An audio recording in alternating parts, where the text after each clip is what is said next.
Well, everyone, welcome back to the Great Lakes Aquaculture Day 2020. I hope you've enjoyed our different sections of the day for novice farmers and experienced farmers. But now I'm really excited for the third part of our day here, which is all about eating the seafood that we've been talking about raising all day. So we're into the part where we're going to be talking a lot about farm to plate and consumers and what consumers like to eat and how they can eat it.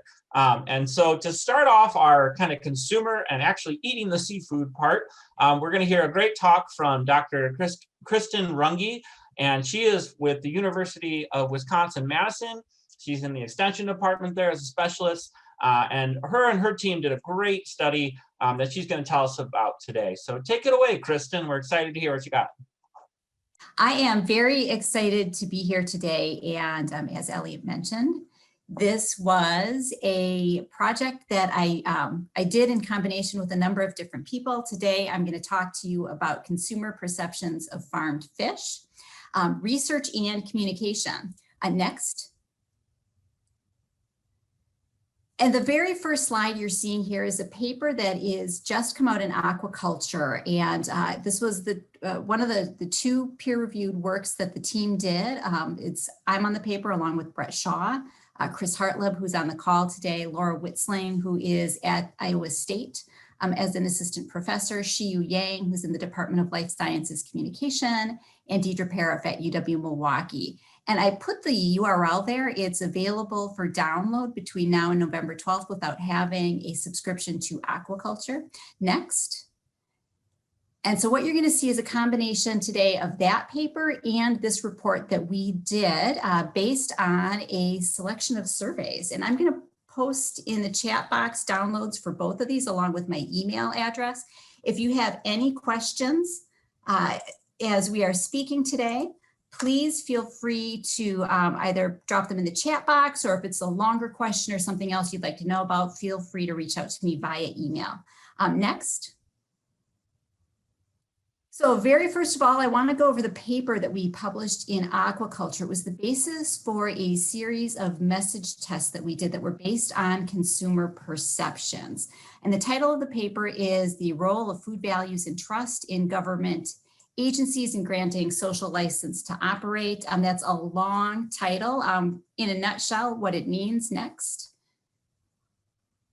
is that we took the time to investigate how do consumers see, how do they envision, what are the variables, the traits, the thoughts they have that are related to trust in fish farmers. And we looked at fish farming specifically rather than aquaculture as an industry as a whole. So in this study, we didn't look at seashore aquaculture or any of the other types. We're specifically focused on fish farming because it's the type that we do most often in Wisconsin. Why are we investigating trust? Well, trust is essential to consumer acceptance of different types of food. It is essential to all of the transactions we make with regards to food.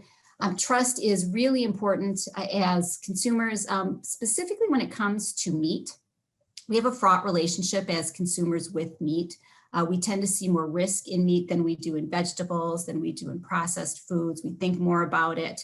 And we want our meat to be, regardless of the source, beef, chicken, pork, we want it to be as simple, as natural, as uncomplicated as possible.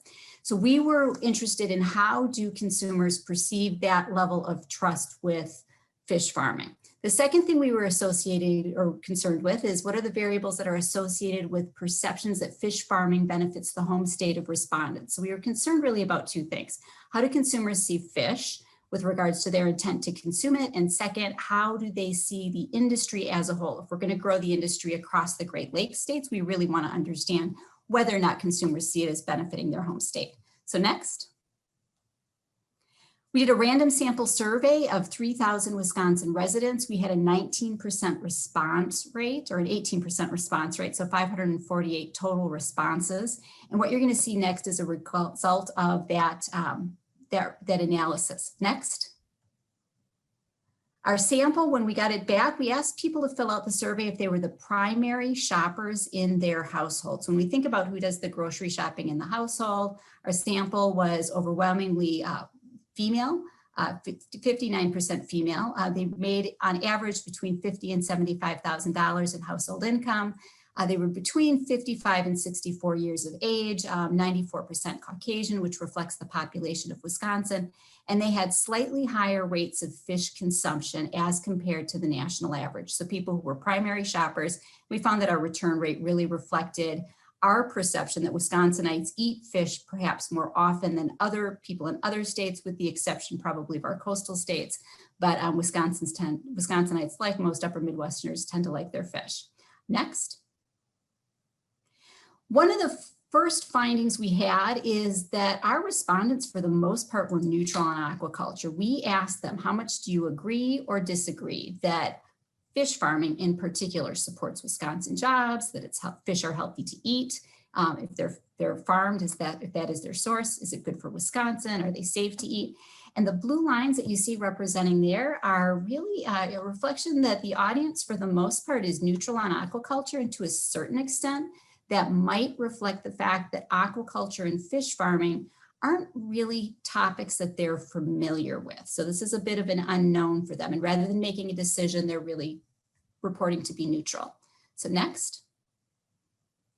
And that really, it was borne out by the data. 51% of our respondents said they heard very little or nothing at all about aquaculture. A significant portion reported that they heard something about it, and only a very small proportion reported that they had a great deal of knowledge. 6% reported a great deal of knowledge, and 22% reported quite a bit. So this is really a look almost to an extent of how do people make up their minds about aquaculture if they don't know much about the topic at all. Next. The two things that we looked at again were trust in fish farmers and does fish farming benefit the state? So our question, our dependent variable in this was, how much do you trust the following to keep fish safe to eat? How much do you trust fish farmers in the United States and fish farmers in Wisconsin? We combined those two together. And you'll see we asked on a scale of 1 to 5, 1 being I do not trust fish farmers at all, 5, I trust fish farmers a great deal. And folks fell for the most part right in the middle of that. So again, they're in the neutral territory. They really don't know what to think about fish farming in general. Next. And the second one, how much do you agree or disagree that Wisconsin farm-raised fish support Wisconsin jobs? And again, a 1 to 5 scale, do not agree at all, 5 agree a great deal. And we landed at 3.77 for support Wisconsin jobs and 3.61 for our good for Wisconsin. So again, clearly in the neutral territory on both of those items. Next. When we were analyzing this, what are the variables? What are the individual items that we looked at? We looked at demographics, age, income, gender, education. We looked at political ideology. Are people conservative or liberal in their political thought? And we don't normally think of that perhaps, or always think of that in relation to how we think about food. But some food issues for sure are polarized. We wanted to take the temperature of where does aquaculture, are people polarized about aquaculture? Do they have thoughts related to their own political beliefs and their voting patterns related to aquaculture? We looked at perceived familiarity. How often do people think about it? What do they think about it? Do they feel they know anything about aquaculture and fish farming? We looked at food consciousness, which was people's belief that organic is a preferable way for them to eat, and also their preference for buying local foods versus foods that are not local. We examined trust and regulation. How much do they trust grocery stores to keep fish safe to eat? How much do they trust the USDA to help keep fish safe to eat? And then we looked at media use and also perceived environmentalism. So next, for our second equation, we looked at those same variables, but we took trust in fish farmers and added that to the mix. So next. What you're seeing now is a graph that explains our very first regression. We explained about half of what people think about, half of the variation in what people think about fish farming. And you'll see the biggest block there, the red block, 38.5% of what people say with regards to do they trust fish farmers to keep fish safe to eat, is related to trust in regulatory agencies. So if people trust regulatory agencies like the USDA to keep fish safe to eat, they're far more likely to trust the system as a whole. So that was our first thing. Trust breeds trust. Trust in the regulatory system really benefits fish farmers in that it leads consumers to trust the product that we're producing and we're making for them. The second one that came across is food consciousness, and that is, depending on how your screen is adjusted, that should be an orange block. 4.9% of the variation was related to whether or not people preferred organic foods or local foods. We found that people who have a preference for local foods also have a preference for, or also trust fish farmers more. So a preference for local foods. And I think this ties back into, trying to think, it was Myron said earlier today, or perhaps it was Jonathan had made a point about local foods being a real connection to fish farming. And we really see that in this data set here. 3.2% was related to perceived environmentalism, which was really good. So if people perceived that fish farming reduced pressure on wild fisheries, if they perceived that it was good for the environment, they were more likely to trust fish farmers. So next slide. When we look at benefit to Wisconsin, again, we're going to add trust in fish farmers into that equation. Next. And here, when we compare the two side to side, we see something a little bit different here. So trust in regulation is the single biggest explanatory factor for trust in fish farmers. When we look at, does fish farming benefit Wisconsin? We see that what is it here? I can look at my computer, I can see it a little higher. I think it's 21.5% is related to perceived environmentalism. So the message that, the idea that the information, the knowledge that fish farming reduces pressure on wild fisheries is really strongly related to the idea that fish farming, that aquaculture benefits Wisconsin as a whole. 4.4% of that was related to food consciousness. And again, with that 4.4%, we found that local grown as a preference for food was strongly related. It's a small effect, but it's a strong effect related to the idea that it benefits Wisconsin. 3.6%, you'll see a little bit of brown up here at the top of the screen. That's related to trust in aquaculture. So again, if you trust fish farmers, that's also a factor in believing that fish farming, that aquaculture benefits Wisconsin. Next. So implications for consumers, what does this really mean for us? These are some great equations, or at least I think so, and hopefully you get a little bit of information out of it, but what do we really do with this at the end of the day? So trust in fish farmers is largely a result of trust in food system actors. So that trust in our food regulatory system, the ability of grocers, the USDA, our producers, the people who transport the food to keep fish safe to eat benefits aquaculture because it increases trust in us. So when we're communicating about fish and we're communicating that we have this entire system of food actors that is really focused on creating a safe and healthy and high quality product, that's good for us as an industry.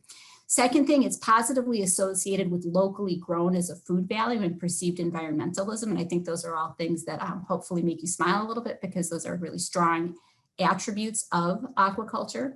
When we look at it, whether or not it benefits Wisconsin, and I would bet my hat that this would be true for Michigan, Ohio, or any other state that has aquaculture in it, that it's largely a result of perceived environmentalism, that is the strongest connection we see to that belief, and that it's also positively associated with trust in regulation and trust in fish farmers. So next.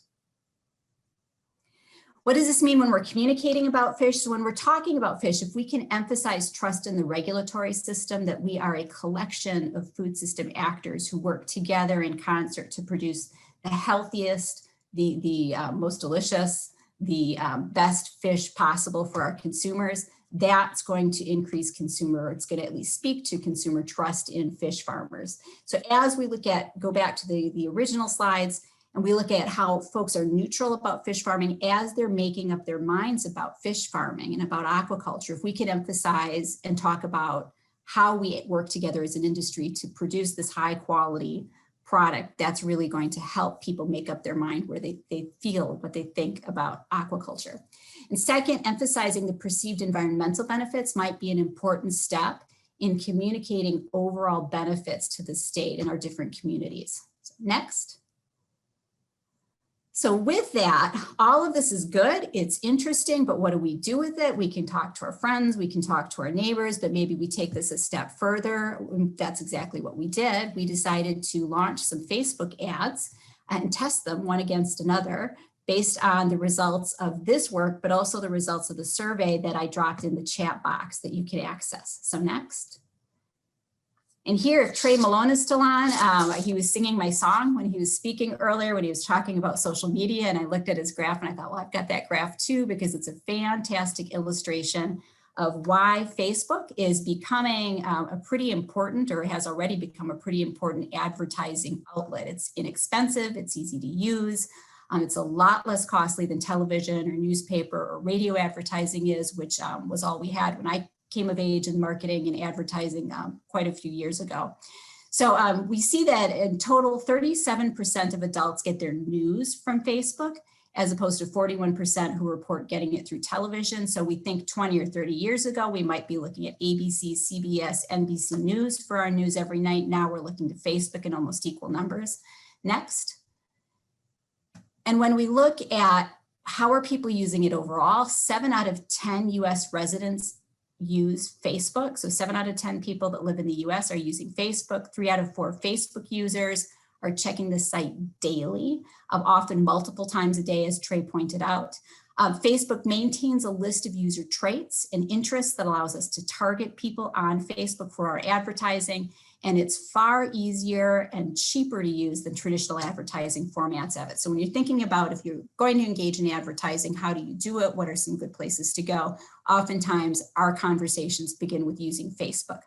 Next. Next. So our question that we had is, using the information we found in the paper that we published in Aquaculture and in the survey we did, what are the research-based messages that we could use to attract people to the Eat Wisconsin Fish website? Why Eat Wisconsin Fish? Well, it's a neutral website that has excellent information about fish. They allowed us to use it. Sea Grant was an enormous help in executing this project. And so we use that as our object. And you can think of, when you're looking at these results, if you have a website for your own company, for your own farm, this is what you might see if you use similar messages to this. Our goal here was to see how far down we could drive the cost for advertising. So our goal was to get the lowest cost per click. Next. With that, we launched a general advertising campaign. There are a couple of different types of campaigns that if you contact me and you're interested in advertising on Facebook, I can walk you through the other options that we did, but I want to focus on the one that's most likely to be used by the folks that are attending today. We targeted the entire state of Wisconsin. So we set a geofence on Facebook, which is very easy to do, that included everybody that was in Wisconsin, resident or visitor. If they were in the state while our advertising campaign was broadcast, they most likely at least saw 1 or 2 of our ads. We targeted all genders. We targeted consumers beginning at age 25 to age 65.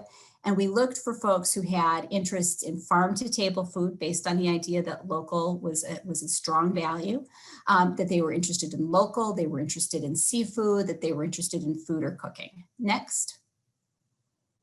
And we tested 3 different messages. The first one was that Wisconsin farm-raised fish supports jobs. The second, that Wisconsin farm fish are healthy. And the third, that Wisconsin farmed fish are sustainable. And these 3 particular messages were drawn from the survey that we did again. And the second link I put in the chat box will take you to that survey. So next. Our primary goal using the Eat Wisconsin Fish website was to determine which advertisement cost the lowest. We ran the campaign for 13 days, from July 9th through the 21st. We had a $2,250 budget, which was $750 per message test. So each one of those ads that I'll show you in a second, we spent $750 on. If you do an advertising campaign, you do not need to spend that much money, but we wanted to really blanket the state over that 2-week period to see what we could do and what the results would tell us. Next. Our secondary goal was to drive people to the Eat Wisconsin Fish website. And again, the metrics were click-throughs to the website and the lowest cost per click. Next. So these are the 3 ads that we used. And if you're looking at the ads closely, you'll see that the images are clearly different and they support the message, but the words for the most part are surprisingly the same. If you look at the top left above the picture, all of the ads say what's on your table tonight. If you look at the advertisement headline, which is the bolded large font right underneath Eat Wisconsin's fish logo, Eat Wisconsin farm-raised fish and support local jobs, farm-raised fish to be health, or fish, comma, farm-raised to be healthy and nourishing, and fish, comma, farm-raised for a sustainable food supply. And the wording under that is also remarkably similar. We try to have as little variation in those three sets of words as possible. They all use roughly the same number of words. The images and the taglines at the end of each sentence are the only variation we wanted. Next. Of the three, the one that came out the clear winner was jobs. So, and I'll be honest, we expected sustainability and healthy to be the advertisements that drove traffic. It ended up being jobs, which is really interesting and also I think really good for the industry. So our cost per click-through on jobs was 34 cents per click-through. If we were doing this for a major food retailer, a Whole Foods, a Piggly Wiggly, a major national retailer, the volume that they are able to do and the degree that they're able to target would get this down to probably 10 or 15 cents per click-through. But for a small one-time ad set, 34 cents per click-through was actually a pretty good result. We had a total of, across all three ads, 4,986 click-throughs across the time. The jobs one garnered 2,174 click-throughs. So you can see that it's clearly the winner. It's costing us less money than the other ads and it's driving more traffic to the website. So when we're thinking about why am I driving traffic to the website or how do I do that, this for us worked pretty well. Next. When we look at the three, we can break it down by age. You're going to notice something here that the folks clicking through jump to 55 and 64. We've got an okay-ish response from young people 25 to 34. When we're looking at the next two age groups, I mean, it's not bad, it's also not great. And then we see this pretty significant jump when we get to age 55 to 64. So our middle age, or clearly middle age to early young retirees seem to be the group that were most interested in this as a topic. Next. When we look at men versus women, this was really interesting to me. When we sent out the survey, we asked primary food shoppers to fill it out. And if you remember back to that slide, 59% of our respondents were women. When you look at who is clicking through on the advertisements they see on Facebook, we see it as men for the most part. The jobs ad in particular really resonated with men. The sustainability ad really resonated with men. And I can explain to a certain extent, I think we can maybe logically make a case for maybe men are more interested in jobs than women, or more interested in this as an industry than women. Sustainability, that there was such a difference, was also really interesting to us too. Healthy, roughly even numbers. There's no statistical difference in that. Next. And when we look at how people are accessing it by device, I still access Facebook. Maybe some of you that are sitting in front of your computers all day for your jobs are the same way. I use it on my laptop for the most part, or my desktop computer. That's not the norm. We see people are using Facebook and other social media primarily on their phones. We have more Android users than iPhone users, desktop second, and Android tablet the fourth way, followed by other and iPad. So when you're thinking about the process of how are people accessing the ad, what are they looking at, they're going to use it in that handheld device they have in their hands throughout the day. Next. And when we look at then kind of an overall view of it, we can see men click more often than women. Men ended up costing less to reach than women. So what the primary target market might be for this particular type of ad. We can see men cost 42 cents per click through and women 51 cents. Now that's not a huge difference when you're talking about maybe reaching 100 people, but if we're looking at reaching thousands of people, that can be a significant amount of money. And again, we see on the right-hand side, what you'll see on that graph is that the smaller the bar is, the more efficient that audience is to target using this particular set of ads. And again, we see at the bottom of the page, men 55 to 64 were the lowest cost. They were 39 cents per click through. And we can infer from that they had the highest interest, because the quicker somebody clicks on something, the less money it costs us to get them to click through. Next. We ran the campaign for 2 weeks. If we were doing this again, or if we were doing it for a private company, I don't think that we would make the decision to run it for 2 weeks. You can clearly see that at about day 3, we peak and we start declining in efficiency. That blue line at the top really kind of indicates that maybe after 3 or 4 days, the ad could be taken off, a new one could be put up, or we could do a pulsing strategy where we advertise for 3 days, we pull ads for a couple of days, and then we launch the ads again for 3 days. That's just a more efficient way of getting it, because one of the things that we did see with this ad is that the longer it was out there after that peak, the more expensive it was to get people to click through. So as that orange line rises, that indicates the ad is getting more expensive. Next. When we look at time of day, if you're a Facebook user or a social media user, this graph might really resonate with you. And we all check our phones, I think, for the most part in the morning to see what the news is doing. We used to go turn on the Today Show, some of us still do, or whatever morning news show we watched. Now we're picking up our phones first thing, and then we're also checking them right before we go to bed at night. So we see 2 peaks there for the morning and at night, and then the middle peak, which isn't quite as high, is 3 or 4 or 5 o'clock in the afternoon as people are nearing the end of the workday or getting done with work. Next. So it was most cost effective at the end of the day using this research-based message strategy to target using a support job as the message. Now we are, again, I'll step back a little bit on this, whether this works for an individual company or not. I can't exactly say, but when we're talking about Eat Wisconsin Fish, which is a website that really promotes the entire industry, then we're seeing that jobs message really works. Targeting men 35 or older really seems to work, and running the ad campaign for 3 or 4 days really also seems to work. So some great information that we have on paid advertising.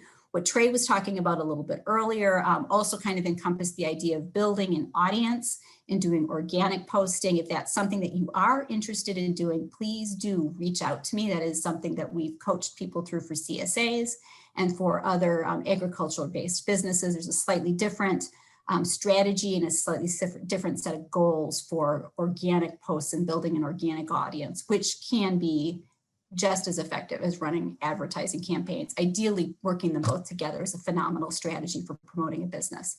Next.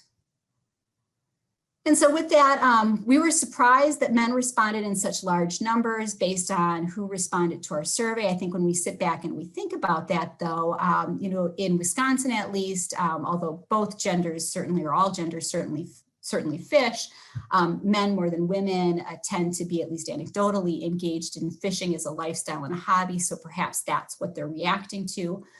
Perhaps that means that they're a natural audience for aquaculture and for fish farming going forward, a sympathetic audience, or an audience that at least is significantly engaged in the idea of fishing. Next. And the last thing we did, and I won't play them here, but I thought segueing into our next set of segments, and before I take questions, I will promote that we did launch 2 wonderful videos with Tim and Titus, and you can find them on YouTube. If this is posted as a live PowerPoint, you'll be able to click on these images and see some cooking demonstrations. One recipe I made last night, they're both phenomenal. Next. And so with that, we really want to thank Sea Grant, Eat Wisconsin Fish. We want to thank the Wisconsin team at Sea Grant in particular for all of the support they gave us for the project. This was a 1.5 years of work after the survey came in that we put into this. And I think the results are, for us, they were interesting, and hopefully they're useful. So does anyone have any questions then? Or anything they want to react to?